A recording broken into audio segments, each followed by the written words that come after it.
Maturity का मतलब ये नहीं है कि आपकी उम्र बढ़ गई है तो आप मेच्योर हैं, आपका कद ज़्यादा है तो आप मेच्योर हैं, आपके पास पैसा है तो आप मेच्योर हैं, या कि फ़िज़िकली आप फिट हैं आप मेच्योर हैं। मेच्योरिटी जो है वो इंसानी अक्ल व फ़रासत यानी इमोशनल मेच्योरिटी अगर वो आपके पास है तो हम कहते हैं आप एक मेच्योर माशरे, एक मेच्योर और एक पुख्ता इंसान जाने जाते हैं। मेरा नाम डॉक्टर इलियास है। आज हम बात करेंगे कि किस तरह आप अपने इमोशंस को कंट्रोल कर सकते हो, किस तरह आप इमोशंस को बेहतर बना सकते हो। इसके लिए सबसे ज़्यादा ज़रूरी है कि आप अपने इमोशंस को जान सकें, आप उनको पहचान सकें। हम कहते हैं कि आइडेंटिफाई योर इमोशंस। आपको 24 घंटे में एक डायरी बनानी चाहिए या अपने आप को ख़ुद से पहचानना चाहिए कि क्या मेरे इमोशंस इस वक्त कैसे हैं, मेरे जज्बात इस वक्त कैसे हैं। जज्बात में एंगर आता है, खुशी आता है, नफ़रत आता है, इंसान की ख्वाहिशात आती हैं। आप हर वक्त अपने आप को देखें कि मैं इस वक्त मेरे अंदर का जो इंसान है, अंदर का जो जज्बा है वो कैसा है। अगर आप एंगर अपने आप को समझते हैं कि मैं एंग्री हूँ तो आप समझें कि इस वक्त मेरा इमोशंस कंट्रोल में नहीं है। आप अगर इस वक्त जो है किसी के ख़िलाफ़ नफ़रत में है तो समझो आप इमोशनली मैच्योर नहीं है। हो सकता है इंसानी की जिबलत में नफ़रत भी शामिल है, एंगर भी शामिल है, लेकिन आपको इसका अदराक होना चाहिए। अक्सर हमें पता नहीं होता कि हम गुस्से में हैं, अक्सर हमें पता नहीं होता कि हम किसी के ख़िलाफ़ नफ़रत कर रहे हैं, हेट्रेड कर रहे हैं। आप जब ये कर रहे होते हैं बग़ैर दानिस्ता तो आप गुस्सा करेंगे, लड़ाई करेंगे, आपके माशरे में एक्सेप्टेंस कम होगा, लोग आपको वो इज़्ज़त नहीं देंगे जो आपका हक़ है।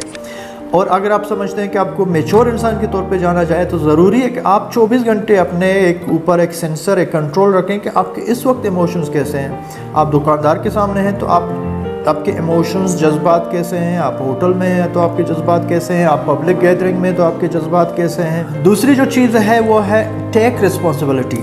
हमारे जज्बात या मेच्योरिटी का एक लेवल ये है कि आप कितना अपने ऊपर रिस्पॉन्सिबिलिटी ले लेते हैं, अपनी गलतियों का इदराक कितना करते हैं, उसको एक्सेप्ट कैसे करते हैं और आपको कितना पता है कि आप गलत कर रहे हैं। जब आपको अंदाज़ा होगा कि मैं गलत कर रहा हूँ और ये मेरी गलती है, फिलान जगह मैंने गलती की, तो आप एक लर्निंग के प्रोसेस में जाते हैं और आप अपने आप को ठीक करने की, तस्हीह या करेक्शन की तरफ जाते हैं।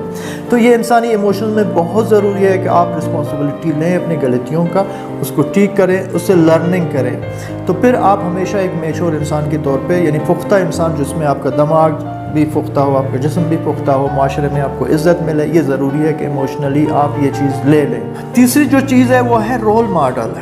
इमोशनल मैच्योरिटी के लिए ज़रूरी है कि आपके पास एक रोल मॉडल हो। रोल मॉडल का मतलब ये है कोई मिसाल आपके सामने हो कि कोई अच्छा लीडर, कोई अच्छा इंसान, कोई दुनिया में अहम इंसान आपके दिमाग में हमेशा हो कि मैं इस तरह बिहेव करूँगा क्योंकि ये कामयाब था, इनके ताल्लुकात अच्छे थे, ये बहुत इमोशनली साउंड था और लोग इसकी इज़्ज़त करते थे और ये वजूहात थी कि ये थी। मिसाल के तौर पे अगर हम बात करें, अब्दुल सत्तार ईदी एक इमोशनली साउंड इंसान था। आप अपने आप को उस मॉडल पे चलाएं। मदर टेरेसा एक रोल मॉडल है दुनिया के लिए, और भी बहुत सारे लोग हैं। मोहम्मद सल्लल्लाहु अलैहि वसल्लम एक रोल मॉडल है दुनिया के लिए।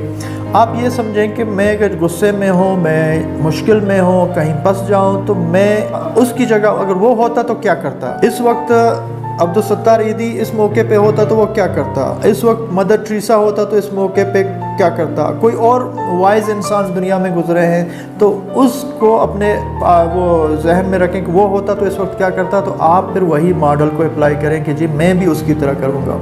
तो आप जब वो करेंगे तो हम कहेंगे कि इमोशनली आप मैच्योर हैं और आप एक पुख्ता इंसान हैं। Thank you for watching this video. अगर आपको ये वीडियो पसंद आ गया हो, ज़रूर अपने दोस्तों, अहबाब, रिश्तेदारों के साथ शेयर कीजिएगा और हमारे चैनल को ज़रूर सब्सक्राइब कीजिएगा।